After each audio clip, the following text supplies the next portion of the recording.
नमस्कार, स्वागत है आप सभी का। आप देख रहे हैं केएस न्यूज इंडिया। आइए नजर डालते हैं आज की खबरों पर। रविवार को मुजफ्फरनगर में 2 नए कोरोना संक्रमितों के मिलने से कुल आंकड़ा पहुंचा 72 पर। इसके अलावा जनपद के 2 लोगों की हुई मेरठ मेडिकल कॉलेज में मौत। अस्पताल प्रशासन ने दोनों में की कोरोना संक्रमण की पुष्टि। रविवार को मुजफ्फरनगर पुलिस ने पुलिस कप्तान के नेतृत्व में नगर में किया दंगा नियंत्रण का अभ्यास। रविवार को मुजफ्फरनगर की चरथावल पुलिस ने मुठभेड़ के बाद 10,000 के इनामी बदमाश को किया गिरफ्तार।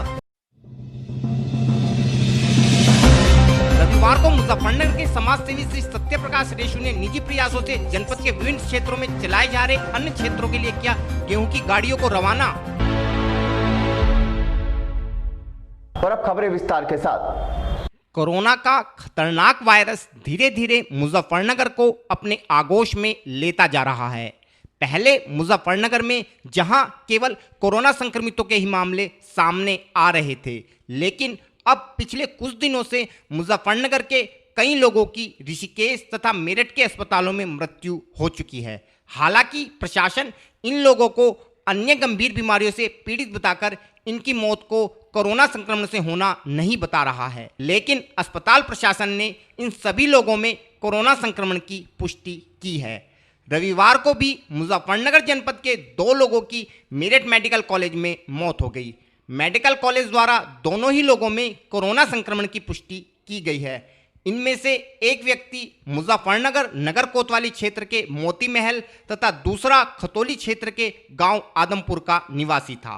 रविवार की दोपहर को मुजफ्फरनगर के स्वास्थ्य विभाग को कुल 109 सैंपलों के परिणाम प्राप्त हुए, जिनमें 2 लोगों के परिणाम पॉजिटिव आए हैं। इनमें एक महिला मुजफ्फरनगर सिविल लाइन क्षेत्र के मोहल्ला जसवंतपुरी की निवासी है, जिसने अपना अन्य इलाज कराने के लिए प्राइवेट लैब में कोरोना टेस्ट कराया था, जबकि दूसरा व्यक्ति खतौली क्षेत्र के स्कूल मैपल्स एकेडमी में क्वारंटाइन किया गया था। स्वास्थ्य विभाग द्वारा दोनों संक्रमितों को कोविड अस्पताल में शिफ्ट करा दिया गया है। अब जनपद में कुल संक्रमितों का आंकड़ा 72 पर पहुंच गया है। इस विषय में और अधिक जानकारी देते हुए अपर जिलाधिकारी श्री आलोक कुमार ने बताया। 109 सैंपल के परिणाम मिले हैं, जिसमें 2 व्यक्ति कोरोना पॉजिटिव पाए गए हैं। एक महिला जसवंतपुरी से है और एक जो है खतौली में मेपल सेकेंडरी में एक व्यक्ति को क्वारंटाइन किया गया था, वो 2 केस पॉजिटिव हैं।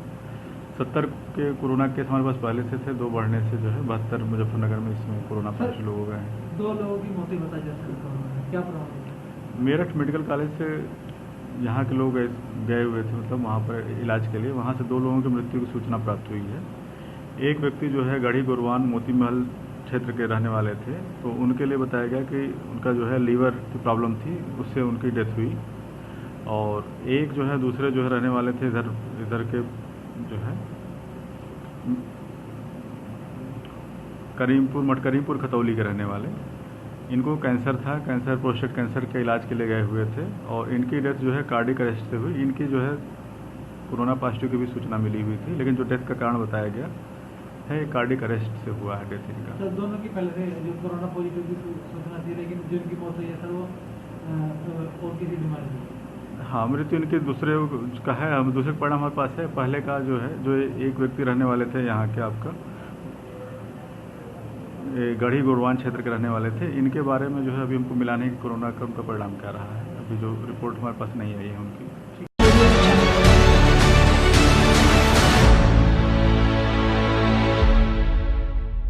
रविवार को मुजफ्फरनगर में जनपद पुलिस द्वारा वरिष्ठ पुलिस अधीक्षक श्री अभिषेक यादव के नेतृत्व में दंगा नियंत्रण का अभ्यास करते हुए दंगा नियंत्रण के समय काम आने वाली बारीकियों को समझा गया। इस अवसर पर नगर क्षेत्र के समस्त थाना प्रभारी व पुलिस लाइन में मौजूद रिजर्व पुलिस बल नगर के शिव चौक पर एकत्र हुए तथा यहां से पैदल मार्च करते हुए नगर के विभिन्न मार्गों से होकर गुजरे। इस दौरान जिलाधिकारी श्रीमती सेल्वा कुमारी जे व सिटी मजिस्ट्रेट श्री अतुल कुमार भी पुलिस बल के साथ मौजूद थे। दंगा नियंत्रण अभ्यास के दौरान सभी पुलिस अधिकारियों व पुलिस कर्मियों ने दंगा नियंत्रण के समय काम आने वाले हेलमेट, शील्ड व बॉडी आर्मर पहना हुआ था।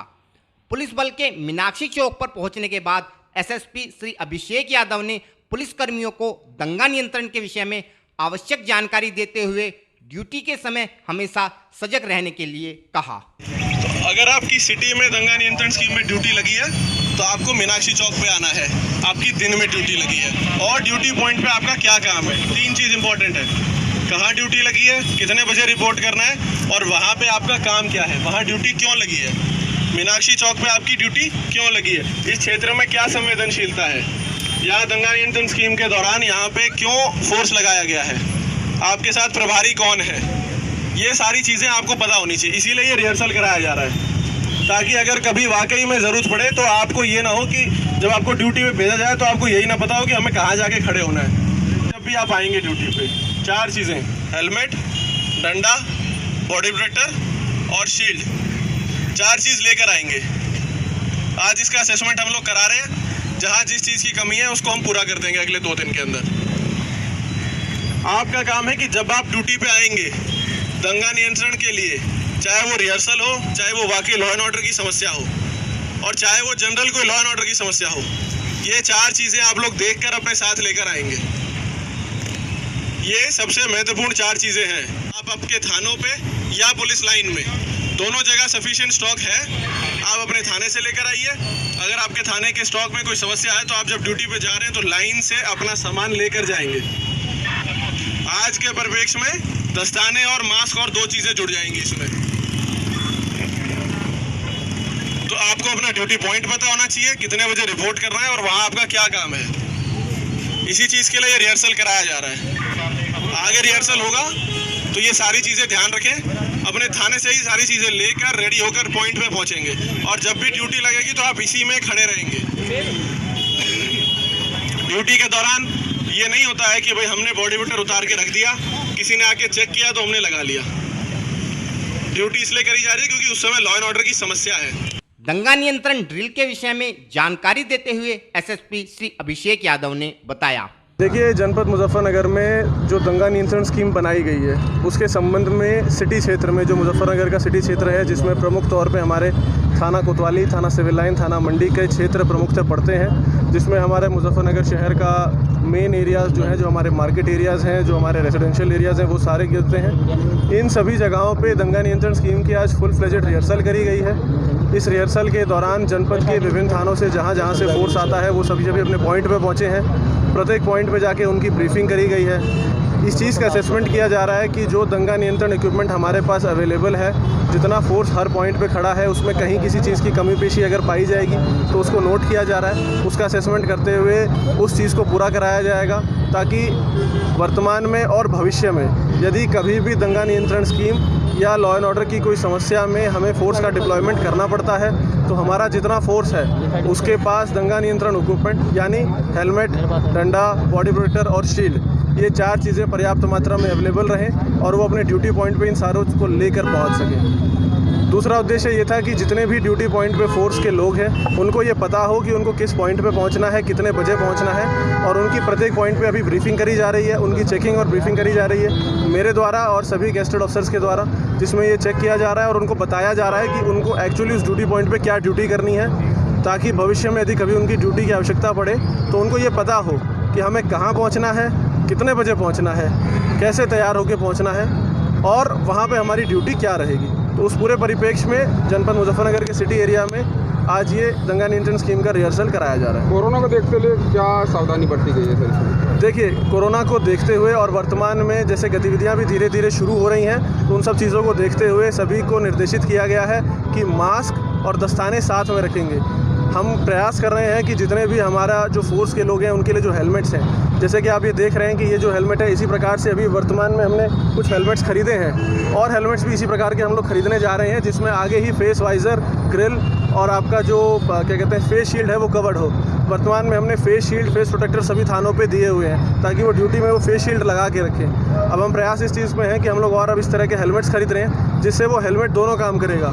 लॉ एंड ऑर्डर की सिचुएशन में किसी भी पथराव से या किसी अन्य समस्या से उस पुलिसकर्मी के सर को बचाएगा और सामने से कवर करते हुए जो वर्तमान में कोरोना का परिप्रेक्ष्य है उसको देखते हुए उसके चेहरे को भी बचा के रखेगा, उसको भी और सामने वाले को, दोनों को बचा के रखेगा।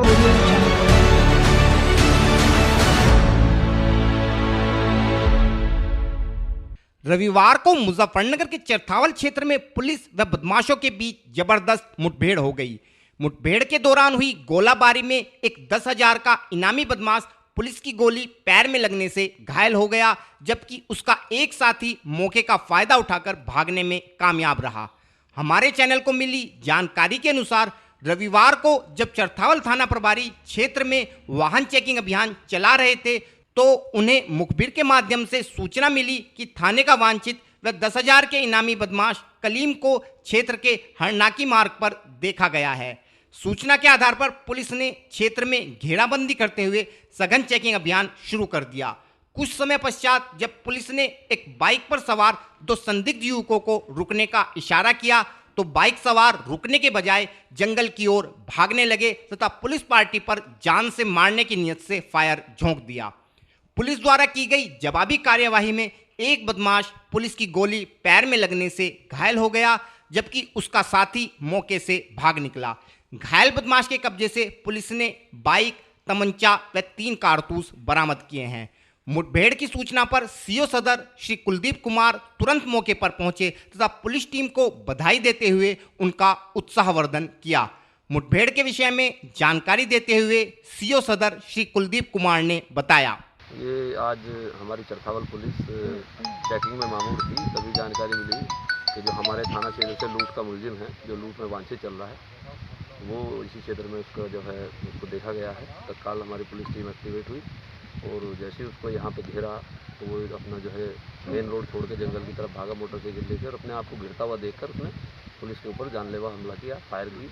अब उसके पास जो अवैध तमंचा था उससे फायर किया, इसमें जवाबी कार्रवाई में उसके पैर में गोली लगी है। इसका नाम कलीम उर्फ कलीम सन ऑफ यामीन है, जो शामली कलंदर शाह मोहल्ले का रहने वाला है। उसके पास से एक मोटरसाइकिल, एक अवैध तमंचा, मैक होके और कारतूस, जिंदा कारतूस होकर बरामद हुआ है।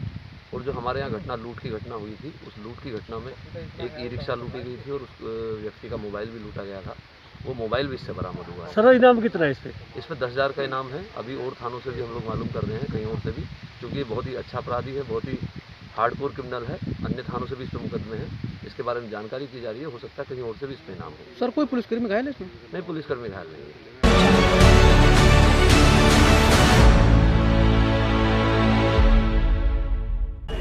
वक्त हो चला है केएस न्यूज इंडिया में एक छोटे से ब्रेक का।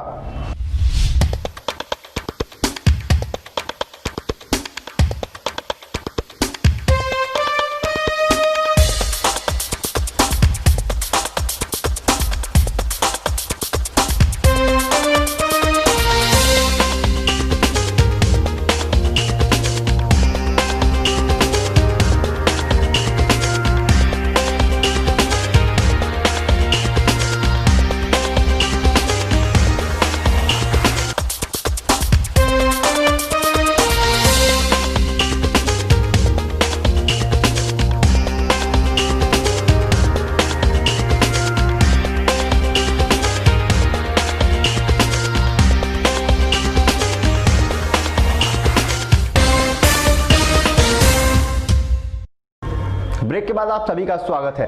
रविवार को मुजफ्फरनगर में नगर के प्रमुख समाज सेवी श्री सत्य प्रकाश रेशु ने अपने प्रयासों से जनपद के विभिन्न स्थानों पर चल रहे अन्य क्षेत्र हेतु गेहूं की गाड़ियों को रवाना कराया। कोरोना महामारी के इस कठिन समय में जनपद के विभिन्न मंदिरों एवं आश्रमों में लोगों को भोजन उपलब्ध कराने के उद्देश्य से लगातार अन्न क्षेत्र का संचालन किया जा रहा है। इस अन्न क्षेत्र में कोई भी अमीर गरीब व्यक्ति बिना किसी भेदभाव के निःशुल्क भोजन ग्रहण कर सकता है। नगर के प्रमुख समाज सेवी श्री सत्य प्रकाश रेशु ने अपनी आय के कुछ भाग से इन क्षेत्रों में गेहूं का दान करने का प्रयास करते हुए रविवार को गेहूं से भरी गाड़ियों को इन अन्य क्षेत्रों की ओर रवाना कराया। इस अवसर पर केंद्रीय मंत्री डॉक्टर संजीव बालियान के अलावा नगर के अनेक गणमान्य लोग उपस्थित थे तथा डॉक्टर संजीव बालियान व अन्य लोगों ने अपने हाथों से हरी झंडी दिखाकर इन गाड़ियों को इनके गंतव्यों की ओर प्रस्थान कराया। इस विषय में और अधिक जानकारी देते हुए श्री सत्य प्रकाश रेशु ने बताया, कोरोना के इस संकट काल में बहुत सारे स्थानों पे अन्य क्षेत्र चल रहे थे, तो हमारे रेशु परिवार ने ये तय करा कि हम अपनी कमाई का कुछ हिस्सा अन्न के रूप में गाड़ी भर के उन स्थानों पे भेज दें जहाँ पे अन्य क्षेत्र चल रहे हैं, जैसे गोडिया मठ शुक्रतीर्थ, अपना घर शुक्रताल, कुष्ठ आश्रम मुजफ्फरनगर, डल्लू देवता मुजफ्फरनगर, आवास विकास मुजफ्फरनगर, भैंसुमा मंदिर, बालाजी धाम, गणपति धाम, रेसु विहार मंदिर, जहाँ जहाँ अन्य क्षेत्र चल रहे हैं वहाँ वहाँ हमने गाड़ी भर के केंद्र के राज्य मंत्री संजीव बालियान जी द्वारा और नगर के गणमान्य लोगों द्वारा हरी झंडी दिखाकर उस गाड़ी को चलता करा। इन क्षेत्रों में क्या श्रमिक लोग भोजन ग्रहण करता है या अन्य? आपने बहुत अच्छी बात पूछी है। अन्य क्षेत्रों में कोई भी व्यक्ति आए, श्रमिक आए, भूखा आए या साधन संपन्न लोग भी आए, आते भी हैं, क्योंकि कोरोना काल एक ऐसा काल है जहां होटल बंद होने के कारण भोजन की प्राथमिकता रहती है और भूखों को भोजन मिल जाए, इससे अच्छी सेवा इस कोरोना काल में दूसरी होने के बावजूद भी महत्वपूर्ण सेवा ये भी है। कोरोना काल में 5वां दौर चल रहा है।